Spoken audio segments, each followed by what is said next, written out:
الله نحمده ونستعينه من يهده الله فلا مضل له ومن يضلله فلا هادي له ونشهد أن سيدنا وحبيبنا ومولانا محمدا عبده ورسوله سبحان الله. أما بعد فأعوذ بالله من الشيطان الرجيم.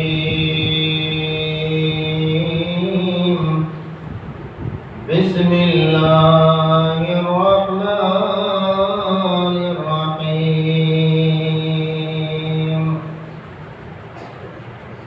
يا أيها الذين آمنوا لا تلهكم أموالكم ولا أولادكم عن ذكر الله ومن يفعل ذلك فأولئك هم الخاسرون.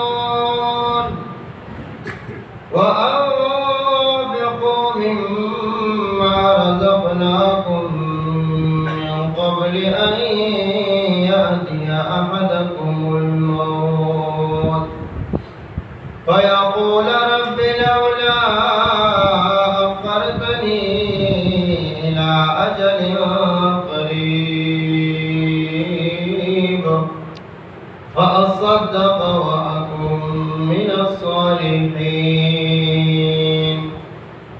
ولن يؤخر الله نفسا إذا جاء أجلها والله خبير بما تعملون.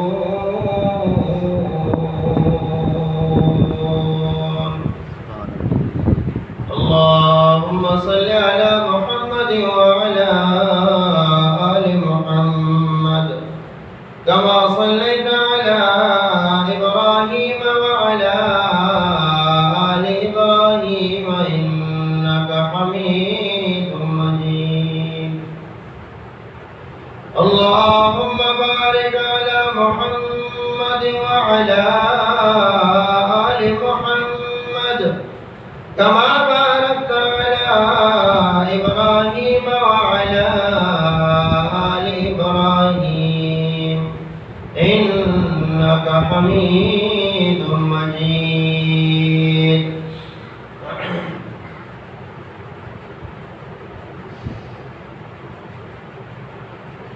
میرے محترم سامعین، یہ غالباً جمعۃ الوداع ہے، یعنی رمضان المبارک کا ہو سکتا ہے آخری جمعہ.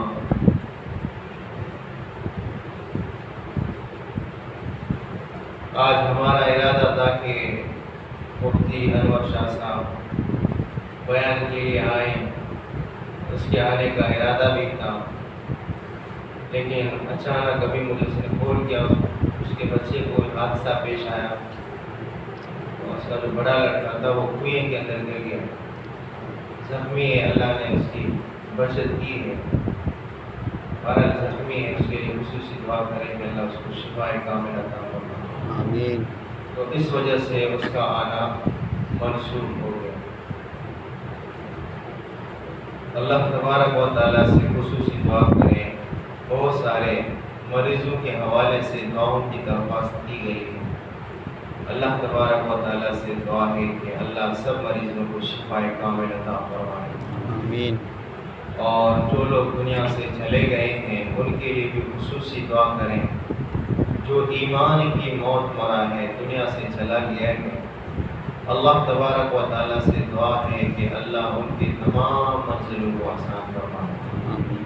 اللہ تبارک و تعالیٰ ان کی صغیرہ کبیرہ گناہوں کو معاف فرمائے، اور اللہ تبارک و تعالیٰ ان کو جنت الفردوس میں اعلیٰ مقام عطا فرمائے. میرے محترم سامعین، رمضان المبارک کا یہ آخری عشرہ ہے. ابھی رمضان شروع ہوا اور ایک لمحے کے اندر رمضان المبارک اپنے اختتام پذیر پہ ہے اور اپنے اختتام پر ہے. اب پتہ نہیں اس کے اختتام تک کتنے لوگ زندہ ہوں گے اور کتنے لوگ فوت ہو جائیں گے، یہ بھی کسی کے اوپر یہ کسی کو بھی بھروسہ نہیں. بس اللہ تبارک و تعالیٰ سے دعا کریں کہ اللہ ایمان کی موت نصیب فرمائے. اللہ تبارک و تعالیٰ کلمہ لا الہ الا اللہ محمد رسول اللہ والی زندگی عطا فرمائے، اسی پر موت آ جائے. جس کا اول کلمہ لا الہ الا اللہ، آخری کلمہ لا الہ الا اللہ، یعنی اول سے لے کر زندگی کے آخری حصے تک کلمے پہ قائم رہا، دخل الجنت، وہ انشاءاللہ جنت میں داخل ہوگا. میرے محترم سامعین، ہم نے روزے کے فضائل کے حوالے سے آپ کے سامنے بات کی تھی اور دروس میں بھی آپ کے سامنے یہ چیزیں آتی رہتی ہیں کہ روزے کے کیا فضائل ہیں، روزہ نہ رکھنے کا انجام کیا ہے. یہ سب چیزیں آپ کے سامنے ہم ہر سال بیان کرتے چلے آ رہے ہیں. اور اسی طرح نماز کے کیا فضائل ہیں، نماز چھوڑنے کے کیا وعید ہیں. میرے خیال سے ایسا کوئی جمعہ نہیں گزرا کہ ضمنی طور پر ان کا تذکرہ نہ ہو، ہر وقت ان کا تذکرہ ہوتا رہتا ہے. اور اس کے علاوہ دین کے اور بھی بہت سارے امور ہیں، دین کے اور بھی بہت سارے امور ہیں جن کا بجا لانا ہم مسلمانوں پر لازم ہے. نماز ہے، روزہ ہے، حج ہے، زکوٰۃ ہے، یہ تمام چیزیں ہیں، یہ اسلام کی بنیادی ستون ہیں. ان کو مانے بغیر، تسلیم کیے بغیر انسان مسلمان نہیں ہو سکتا. یہ صرف ماننا نہیں ہے، ان پر عمل پیرا ہونا یہ بھی ضروری ہے. بات سمجھ میں آگے نہیں آگے؟ کتنے لوگ ہیں کہ ماشاءاللہ نماز پڑھتے ہیں، لیکن آپ ان کو دوسرے ارکان کی طرف متوجہ کریں تو وہ یہ سمجھتے ہیں کہ ہم نماز پڑھ رہے ہیں، ہم پکا دیندار ہیں. لیکن یاد رکھیں کہ صرف نمازی بننے سے آدمی دیندار ہوتا ہے لیکن مکمل دیندار نہیں ہوتا. ایک آدمی نماز بھی پڑھے، ساتھ ساتھ چوری کرے، تو آپ کیا سمجھتے ہیں کہ یہ ایماندار ہے، مومن ہے؟ ایک آدمی نماز پڑھے لیکن ساتھ ساتھ رشوت بھی لے، آپ کیا سمجھتے ہیں؟ لازمی بات ہے کہ جو اہم محکمے میں، کسی بھی ادارے میں اہم محکمے میں مسلمان ہوتا ہے، نماز بھی پڑھتا ہے، روزہ بھی رکھتا ہے، وہی بندہ اگر رشوت لے لے، سود لے لے اور بھی بہت ساری خرابیاں معاشرے کے اندر، یا اسلام نے ان کو خرابی کہا ہے، ان میں اگر ایک آدمی ملوث ہو جائے تو وہ دیندار نہیں بلکہ دین کے بدنامی کا باعث بن جاتا ہے.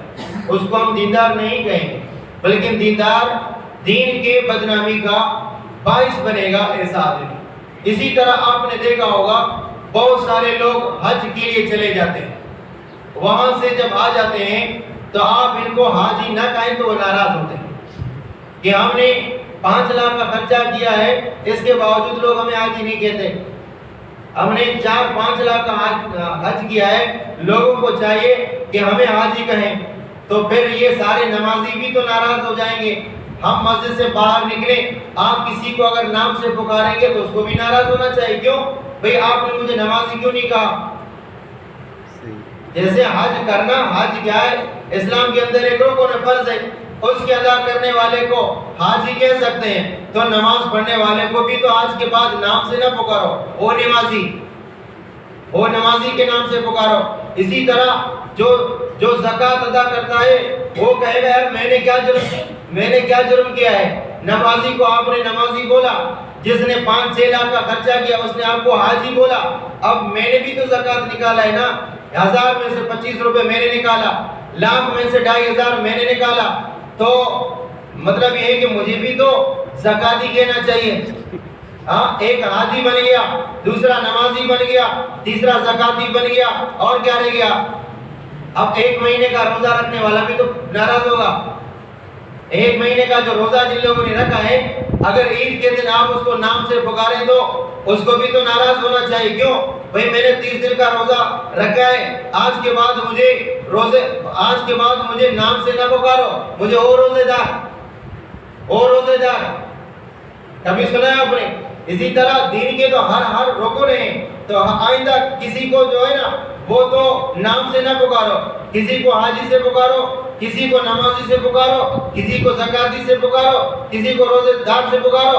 اسی طریقے سے القابات بانٹتے رہیں گے، لیکن آپ یاد رکھیں صحابہ مجاہد بھی تھے، صحابہ حاجی بھی تھے، صحابہ روزے دار بھی تھے، تہجد گزار بھی تھے، سمجھے کہ نہیں سمجھے؟ لیکن آج فضائل اعمال کھول کے دیکھیں، وہاں پہ صحابہ کا تذکرہ حکایت تو صحابہ کی شکل میں آپ کو نظر آئے گا، لیکن کسی ایک صحابی کی شروع میں آپ کو حاجی نظر آئے گا نہیں، نمازی نظر آئے گا نہیں، روزہ دار نظر آئے گا نہیں، لیکن کسی صحابی نے نام پکارنے سے کبھی ناراضی کا اظہار نہیں کیا۔ حالانکہ وہ حاجی بھی تھے، نمازی بھی تھے، بلکہ وہ بڑھ کر غازی اور مجاہد بھی تھے۔ ان کی گردنیں کٹتی تھی میدان جہاد میں، کم از کم وہ اپنے آپ کو مجاہد تو لکھتے، غازی تو لکھتے۔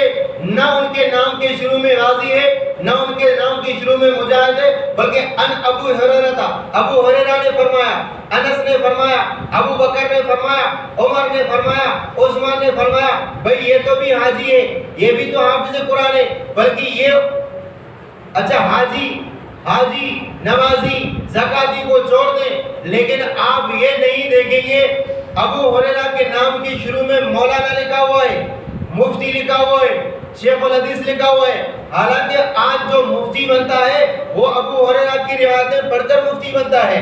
جو جن کی روایتیں پڑھ کر مفتی بنا اس کو تو مفتی کہتے ہو، جس کی روایتوں سے بنا ہے اس کو کوئی مفتی کہتا نہیں ہے، نہیں سمجھے؟ تو پتہ چلا کہ یہ نام القاب اگر اس کی وجہ سے کوئی ناراض ہوتا ہے تو اس کی اپنے ذہن کے اندر کوئی خرابی ہے، وگرنہ ایک آدمی، لوگ سوال کرتے ہیں کہ اگر ایک آدمی حج سے آیا تو اس کو حاجی نہ کہنے سے انسان گناہگار ہوگا کہ نہیں ہوگا؟ کیوں گناہگار ہوگا؟ آپ صحابی کو تو آپ کوئی وہ لقب نہیں دیتے ہو، مجاہد، غازی، فلان فلان فلان، لیکن کہیں آپ نے نبی صلی اللہ علیہ وسلم سے سنا ہے کہ اگر کسی نے صحابی کے بارے میں مولانا، شیخ الحدیث نہیں کا گناہگار ہوگا؟ نہیں، اصل چیز اعمال ہے۔ آپ دیکھیں کہ اس نے حج کیا، حج کرنے کے بعد اس کی زندگی بدلی، حاجی کہو یا نہ کہو، سمجھ لو اس کا حج قبول ہو گیا ہے۔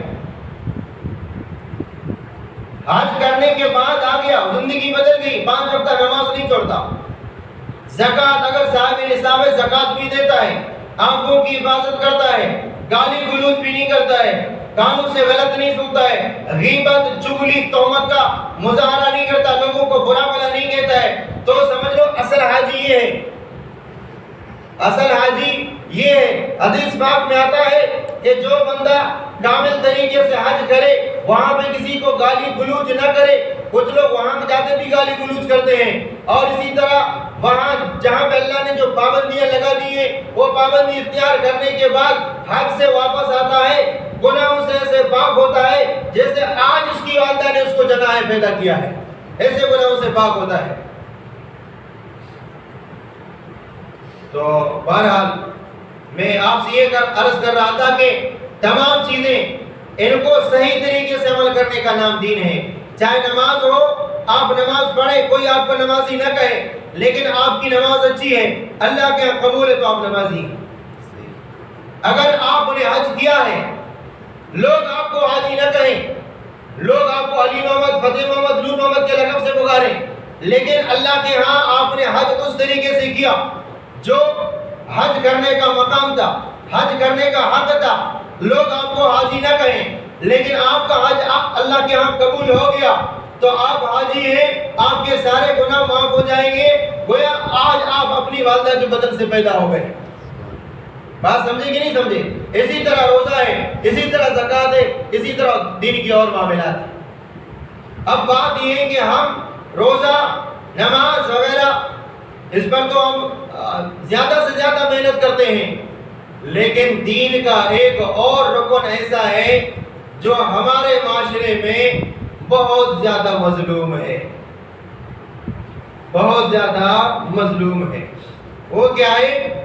وہ ہے صدقہ و خیرات، زکوٰۃ و فطرہ۔ ہر وقت ہم کھانے کے چکر میں، ہر وقت ہماری سوچ کھانے کے چکر میں، کبھی دوسروں کو کھلانے کا ذہن ہم نے نہیں بنایا۔ آپ دیکھیں اس وقت ہماری جو حالت ہے یہ بہت خستہ حالت ہے۔ ہر آدمی بھوک کا رونا رو رہا ہے، تنگی کا رونا رو رہا ہے کہ میرے پاس کچھ نہیں، میں غریب ہوں، میرے پاس کچھ نہیں، میں غریب ہوں، میں مستحق زکوٰۃ ہوں، مجھے دے دو، مجھے دے دو، مجھے دے دو۔ اور دینے میں اتنا لینے میں اتنا منہمک ہے، اتنا منہمک ہے، نہ عزت کا خیال۔ ایک ایک آٹے کی تیلی کے لیے عورتیں مورچہ سر کر بیٹھی جیسے کوئی کافر کے ساتھ مقابلہ ہونے والا ہے۔ ہر گلی کے منہ پر 4 5 لیڈیز بیٹھی ہیں۔ بابا ایک تیلی آٹے کی زیادہ قدر قیمت ہے یا ایک عورت ذات کی قیمت، ایک عورت کی عزت کی قیمت؟ آپ بتاؤ۔ اس صحابی کا واقعہ نہیں سنا؟ دروازے کے چوکٹ پر اس کی بیوی کھڑی تھی، اس نے فوراً تلوار نکالی، باہر بھی نہیں تھی، کسی گلی کے کونے پر بھی نہیں تھی، دروازے کے چوکٹ پر کھڑی تھی۔ کیوں؟ گھر میں سانپ تھا۔ اس صحابی کی غیرت جاگ اٹھی، اس کی غیرت جاگ اٹھی کہ میری بیوی دروازے کے چوکٹ پر کیوں کھڑی ہے۔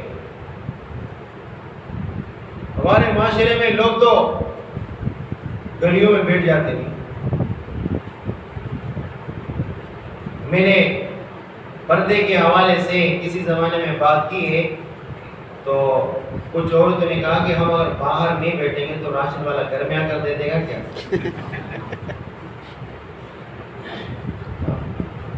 باہر نہیں بیٹھیں گے تو راشن والا ہمیں گھر میں پہنچ جائے گا کیا؟ اس کا مطلب یہ ہے کہ راشن کے لیے بیٹھے ہیں۔ افسوس اس مقام کہاں کہ مرد بھی ہے، کہ مرد بھی ہے، لیکن مرد اپنی عورت کو اس طرح کی کیفیت میں دیکھے تو اس کی غیرت کو جاگنا چاہیے۔ غیرت مند مرد کو اس کی غیرت کو جاگنا چاہیے کہ میری بیوی باہر کیوں بیٹھی ہے۔ وَقَرْنَ فِي بُيُوتِكُنَّ، قرآن وَقَرْنَ فِي بُيُوتِكُنَّ، یہ حوالہ بھی میں دیکھا تو لوگ کہتے ہیں اپنی طرف سے شاید بات کرتا ہے۔ قرآن میں سورہ احزاب کے اندر اللہ تبارک و تعالیٰ فرماتے ہیں وَقَرْنَ فِي بُيُوتِكُنَّ، یہ ہے سورہ احزاب 22واں پارہ، آیت کا نمبر ہے 33 احزاب، اور آیت کا نمبر ہے 33، 22واں پارہ، اس کا پہلا صفحہ ہے۔ اس میں اللہ تبارک و تعالیٰ عورتوں کو حکم دیتے ہیں وَقَرْنَ فِي بُيُوتِكُنَّ، اپنے گھروں میں رہو، گھروں میں رہو۔ گلیوں کی بات نہیں ہو رہی ہے، روڈوں کی بات نہیں ہو رہی ہے، سڑکوں کی بات نہیں ہو رہی ہے۔ وَقَرْنَ فِي بُيُوتِكُنَّ، اپنے گھروں میں رہو۔ وَلَا تَبَرُّجْنَ تَبَرُّجَ الْجَاهِلِيَّةِ، کہ جاہلیت کی عورتوں کی طرح باہر نہ پھرو۔ یہ باہر جو پھرنے والی ہے نا، یہ ماڈرن نہیں ہے، یہ جاہل عورتیں ہیں۔ قرآن کہہ رہا ہے وَلَا تَبَرَّجْنَا تَبَرُّجَ الْجَاهِلِيَّةِ الْأُولَىٰ، جاہلیت کے زمانے کی عورتوں کی طرح نہ پھرو۔ کرنا فی بیوتکم، اپنے گھروں میں رہو۔ بہرحال اللہ تبارک و تعالی ہمارے معاشرے کو ہدایت دے دے۔ کچھ غلطیاں ہماری ماں اور بہنوں کا ہے، کچھ غلطیاں ہماری ہیں، کچھ کمزوریاں ہماری ہیں۔ غیرت مند مردوں کی عورتیں، مائیں، بہنیں، بیویاں نہیں نکلتی۔ اس میں مطلب ہے کہ ہم میں کمی کوتاہی ہے، کچھ ہم میں کمی کوتاہی ہے۔ اگر عورت کی تمام ذمہ داری جو مرد کے ذمہ ہے وہ آپ پورا کریں تو عورت کو کیا شوق ہے کہ باہر کریں۔ کچھ ان میں بھی ہم میں بھی کچھ کمیاں ہیں، ہم اپنی ذمہ داری اچھے طریقے سے ادا نہیں کرتے۔ اچھے طریقے سے ادا نہیں کرتے تو پھر لازماً تو ان کو بھی نکلنا پڑتا ہے۔ بہرحال تو ہر وقت لینے کی سوچ نہ رکھیں تو کبھی دینے کی بھی سوچ رکھیں۔ کیوں؟ جو انسان ہمیشہ لینے کی سوچ رکھتا ہے تو وہ مرتے تب تک فقیر رہ کر مرے گا، غریب رہ کر مرے گا، بھیک مانگ مانگ کے مرے گا۔ لیکن میں اور آپ یہ سوچ رکھیں اللہ آپ مجھے اتنا غنی بنا دیں، اللہ آپ مجھے اتنا وسیع بنا دیں، آپ مجھے اتنا مالدار بنا دیں، میں گھر گھر میں راشن تقسیم کروں گا، فری میں تقسیم کروں گا، رات کو تقسیم کروں گا تاکہ مجھے کوئی دے گے بھی نہ۔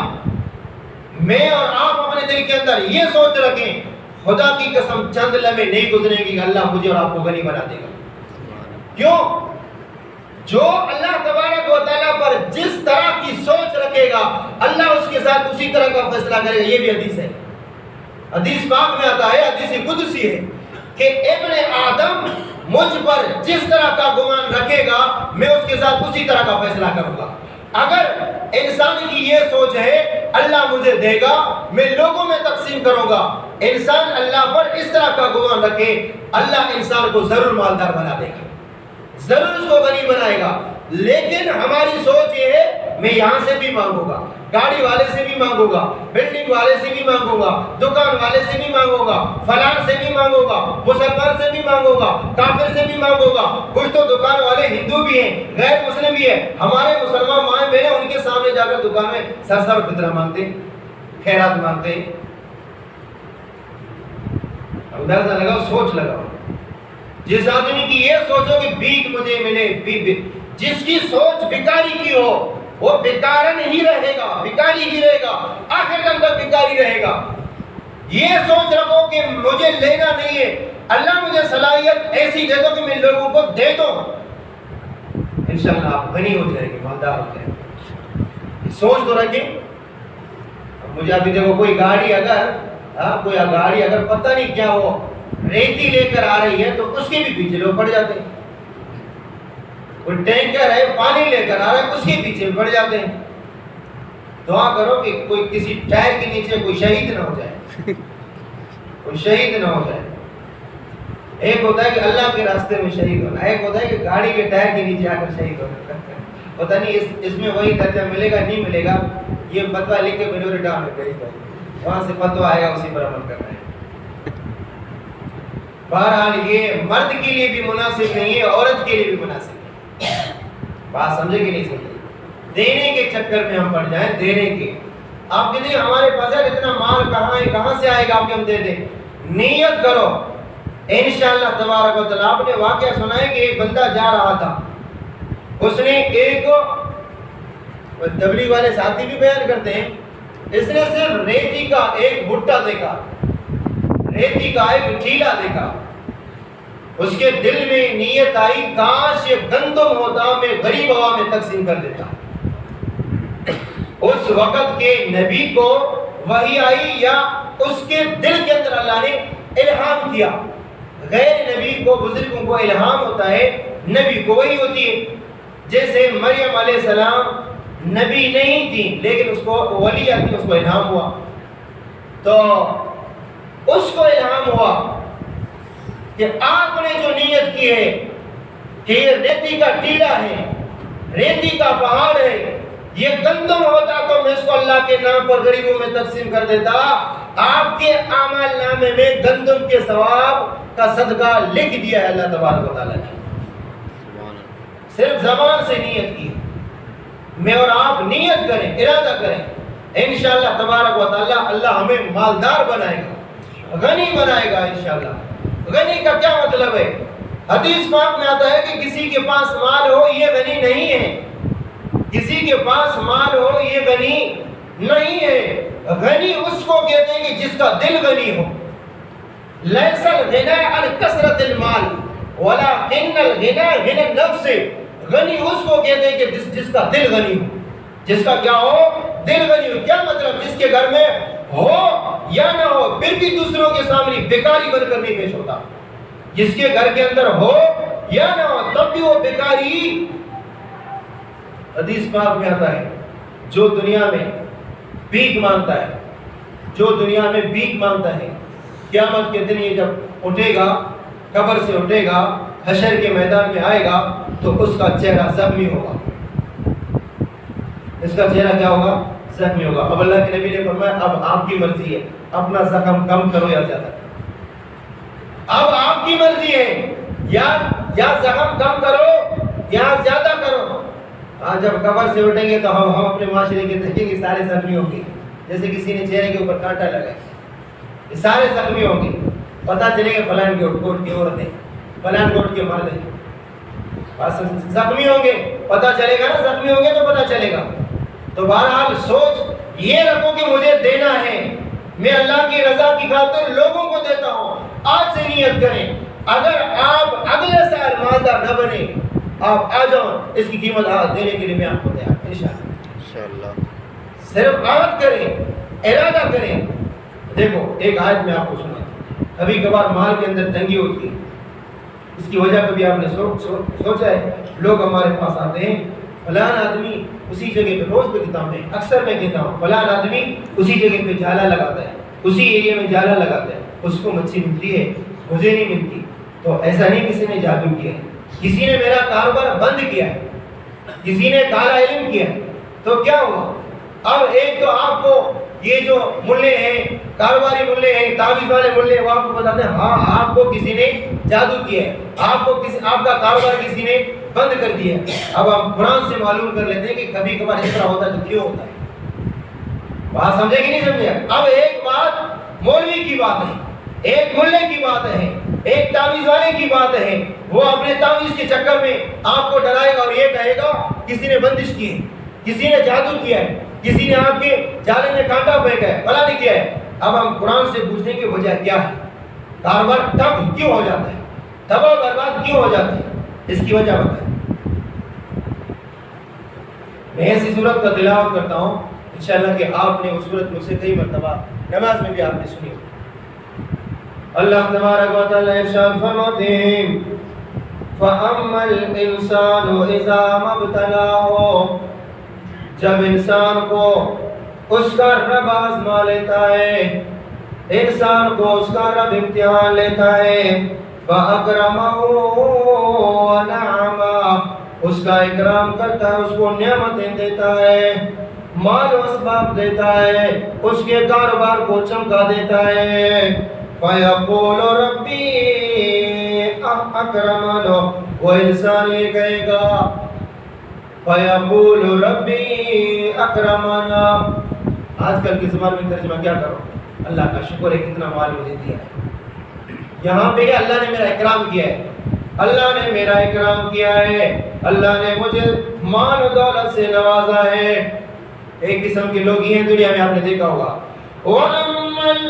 وَأَمَّا إِذَا مَا ابْتَلَاهُ، جب دوسرا انسان ہے اس کا بھی امتحان لے گا، فَقَدَرَ عَلَيْهِ رِزْقَهُ، اس کے رزق کو اللہ تنگ کرے گا، کم کرے گا. ایک کی رزق کو زیادہ کیا، ایک کو کم کیا. اس آزمائش، اللہ فرماتا ہے آزمائش ہے. لیکن یہ کیا کہیں گے؟ کسی نے جادو کیا ہے، کسی نے کالا علم کیا ہے. قرآن کہتا ہے اذا ما ابتلاہ، ہمارا امتحان ہے، ہماری طرف سے امتحان ہے.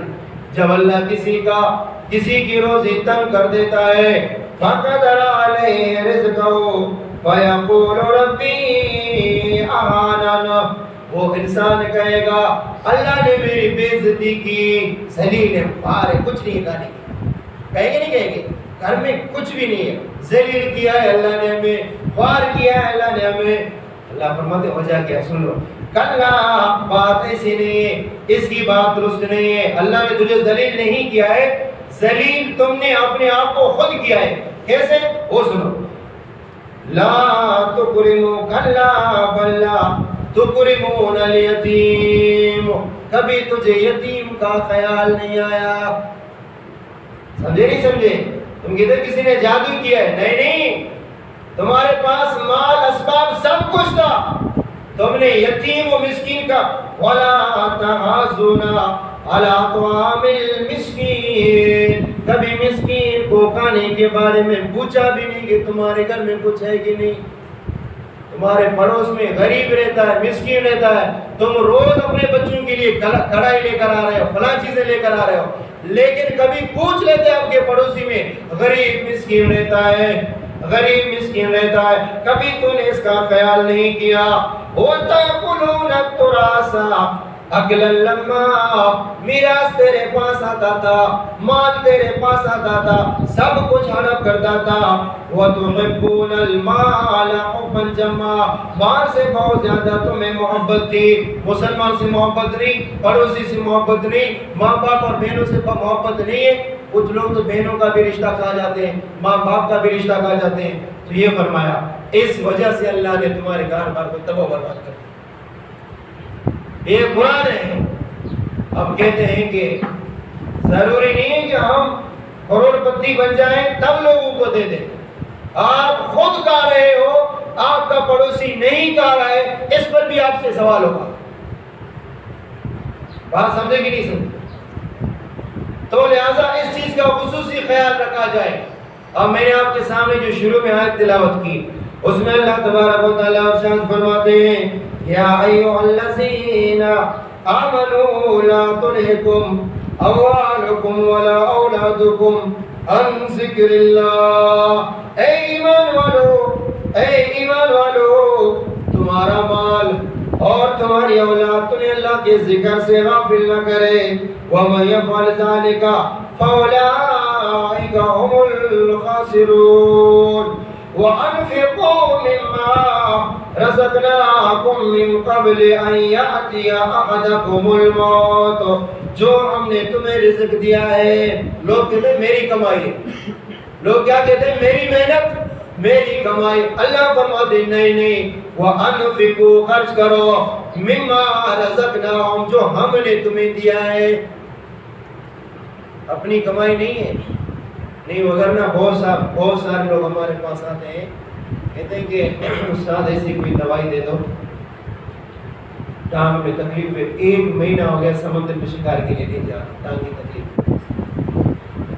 کیا کہتے ہیں کہ اپنی کمائی ہے، جاؤ نا بھی، صرف ایک رگ کو تھوڑا سا مروڑ دیا ہے، جاؤ سمندر میں، ایک نہیں کئی لوگ آئے، کہتے ہیں شکار نہیں کر سکتے، سمندر میں نہیں جا سکتے، کیوں تکلیف ہے؟ کہتے ہیں کہ میری کمائی ہے، اپنی محنت ہے، اب بھی تو محنت کرو، اب بھی محنت کرو، جاؤ محنت کرو۔ دماغ میں اللہ تبارک و تعالیٰ نے ایسی فائٹ دے دی، سمندر میں جاتا ہوں، کشتی میں بیٹھ جاتا ہوں تو گھبراہٹ ہو جاتی، فوراً نکل جاتا ہوں، ایسے بہت سارے مریض آ رہے ہیں۔ اپنی محنت نہ جاؤ سمندر میں، اب اللہ نے یہاں پہ فالٹ رکھ دیا۔ یہ تمام سب کا مالک اللہ ہے، کسی جگہ میں اللہ فالٹ رکھ دے، سب کا مالک اللہ ہے۔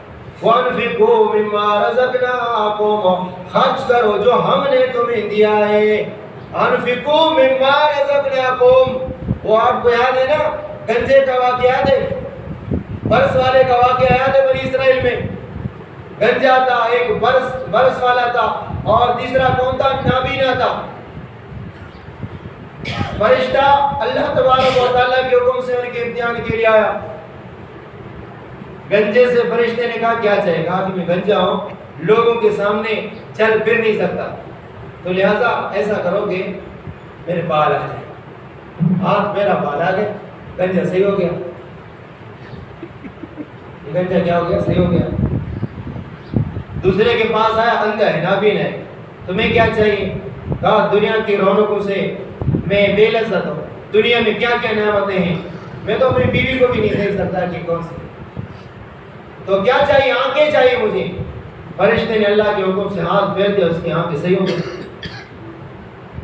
اچھا، اور تیسرا کیا؟ برس والے کے پاس آئے، برس والے کو دیکھا ہوگا کہ یہاں پہ سفید داغ، ادھر سفید داغ، ادھر سفید داغ، انسان برا لگتا ہے۔ کیا چاہیے؟ پہلی بات ہے میری صحت درست ہو جائے، ہاتھ میرا صحت درست ہو گئی، چمڑا صحیح ہو گیا۔ کیا چاہیے؟ ایک نے کہا مجھے اونٹ چاہیے، دوسرے نے کہا مجھے گائے بیل چاہیے، تیسرے نے کہا بکری چاہیے، دے دیا۔ اللہ کی قدرت دیکھو، اتنے مالدار ہو گئے، اتنے مالدار ہو گئے کہ وادیاں بھر گئی ان کی۔ اللہ نے فرمایا جاؤ امتحان لے لو۔ اب ہر ایک کے پاس آ رہے، کہتے ہیں کہ ہر ایک آپ کے پاس آ کر کہتا ہے کہ میں غریب، وہی فرشتہ، میں غریب ہوں، اللہ کے نام پر دے دو، اللہ نے تمہیں دیا ہے، اللہ نے دیا ہے، یہ میری اپنی محنت ہے۔ اللہ نے نہیں دیا، میری اپنی محنت ہے۔ اچھا آپ کی اپنی محنت ہے؟ آپ یاد نہیں آپ کسی زمانے میں آپ گنجے تھے، اللہ نے آپ کے بال بنائے، آپ کا عیب ختم ہو گیا لوگوں کے سامنے، پھر اللہ نے میرے ذریعے سے آپ کو جانور دیا، اونٹ دیا، وہ آپ کو یاد ہے؟ نہیں مجھے تو کچھ بھی نہیں تھا، زمانے سے تو میرے بال ہے، یہ بال میرے کبھی نہیں اکڑے۔ گنجوں کو ہمیشہ اللہ اقتدار دیتا بھی وہ ظلم کرتے ہیں۔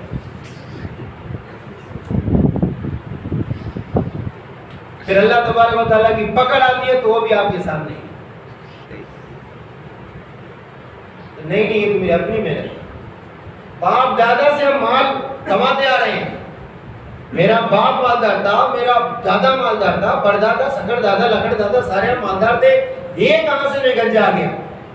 یہ تم نے کہاں سے مجھے مال دیا؟ میں خود ہم ذاتی جاگیردار ہیں، وڈیرے سردار ہیں، نواب ہیں، ہمارے پاس مال۔ فرشتے نے کہا اگر تم جھوٹ بولتا ہے اللہ جیسے یہ تھا اس کو ویسا بنا دے۔ مال ختم ہو گیا پھر گنجا ہو گیا، مال بھی ختم ہو گیا پھر بھی گنجا ہو گیا۔ بات سمجھ میں آ گئی ہے کہ اسی طرح دوسرے کے ساتھ بھی یہی اشر ہوا۔ البتہ تیسرا بندہ سمجھدار، تیسرے کے پاس آیا، بولا تمہارے پاس اتنی بکریاں ہیں اور میں غریب آدمی، مجھے دے دو۔ اسی زمانے میں تو بھی فقیر تھا، غریب تھا، اللہ نے تمہیں دے دیا تو آپ میں مسکین و غریب، مجھے دے دو۔ کہا جتنی بکریاں لے جانا چاہو گے یہ اللہ کی عطا ہے، اللہ نے مجھے دے دیا، اللہ کے نام پہ سب قربان ہے۔ سبحان اللہ۔ ایک کامیاب ہو گیا باقی دو ناکام ہو گئے، ایک کامیاب ہو گیا باقی دو ناکام ہو گیا۔ وہ فرشتے نے کہا یہ میں معذور نہیں ہوں، غریب نہیں ہوں، مسکین نہیں ہوں، اللہ نے تم تینوں کا امتحان لیا، دو ناکام ہو گئے، اللہ نے تمہیں کامیاب کیا۔ آج کے بعد جاؤ، تمہارے مال میں دن دگنی رات چگنی انشاءاللہ ترقی ہو جائے گی۔ بات سمجھ میں آگئی نہیں آگئی؟ آپ کسی کو بھی دے دیں انشاءاللہ اس کے دل کے اندر سے دعا نکلے گی، آپ کا بیڑا پار ہو جائے گا، آپ کا بیڑا کیا ہو جائے گا؟ پار ہو جائے گا۔ بات سمجھ میں؟ کیوں؟ اس لیے کہ جب آنکھیں بند ہو جاتی ہیں پھر صدقہ و خیرات پھر کام نہیں ہے۔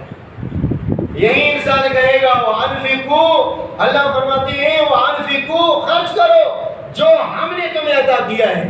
پتہ چلا انسان کی اپنی محنت نہیں ہے، اللہ کی عطا ہے۔ کیوں؟ بندہ خود اللہ کی عطا ہے، اس کی محنت بطری کے اولا اللہ کی عطا ہے۔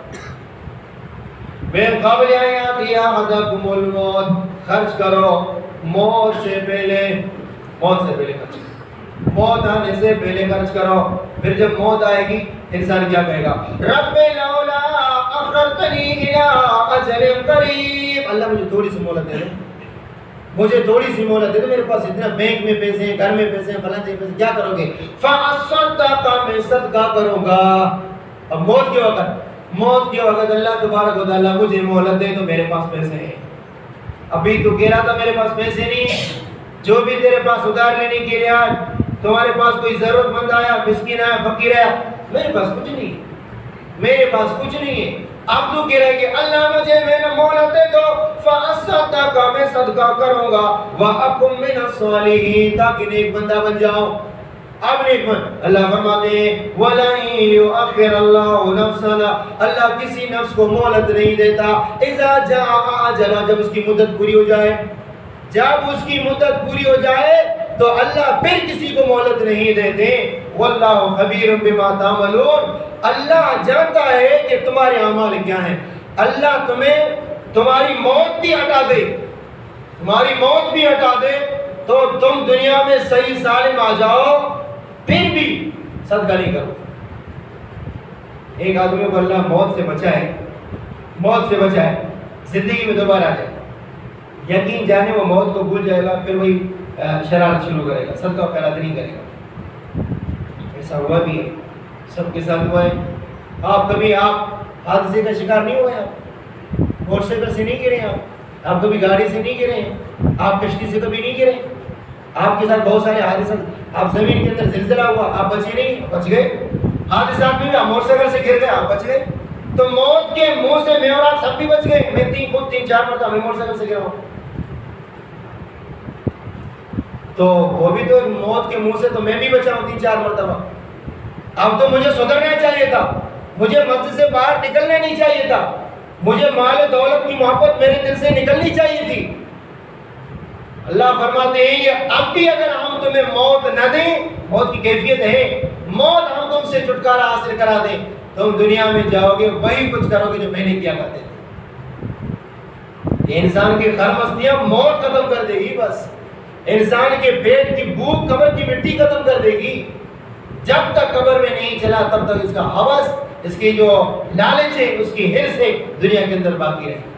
تو بہرحال اللہ تبارک و تعالیٰ سے خصوصی دعا کریں کہ اللہ ہمیں کسی کا محتاج نہ بنا دے، لیکن دل میں یہ ارادہ کرو کہ میں کسی سے بھیک نہیں مانگوں، میں کسی سے بھیک نہیں مانگوں۔ یقین جانے اگر آج ہماری یہ حالت نہ ہوتی، لوگ ہمارے گھروں کے اندر ٹک ٹک کر کے ہمیں دے دیتے، لیکن یہ ہماری نہ عزت رہے گی دنیا کے اندر کہ ایک تیری آٹے کے لیے ہم اپنے آپ کو ذلیل کر رہے ہیں۔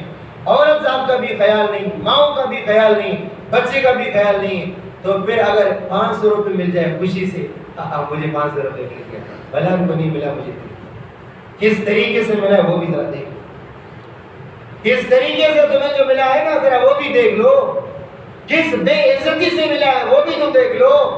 میری ماں، میری بہن، تمہاری یہ عزت نہیں ہے، تم تو کروڑوں روپے کے مستحق ہو، تم تو چاندی ہو، تم تو سونا ہو، تم تو موتی ہو، ایک تیری آٹے سے بڑھ کر تیری قیمت ہے، تو خزانہ ہے، مسلمان کی ماں ہے، مسلمان کی بیٹی ہے، مسلمان کا شرف ہے، مسلمان کی پگڑی ہے، مسلمان کی ٹوپی ہے، تو مسلمان کی قمیض ہے، اور ہماری ماں بہنیں ہماری چادر ہے، ہماری چادر پڑ جائے اور یہ کہ 500 روپے مل جائے، اس پر خوش نہ منا، اس پر ماتم کرو۔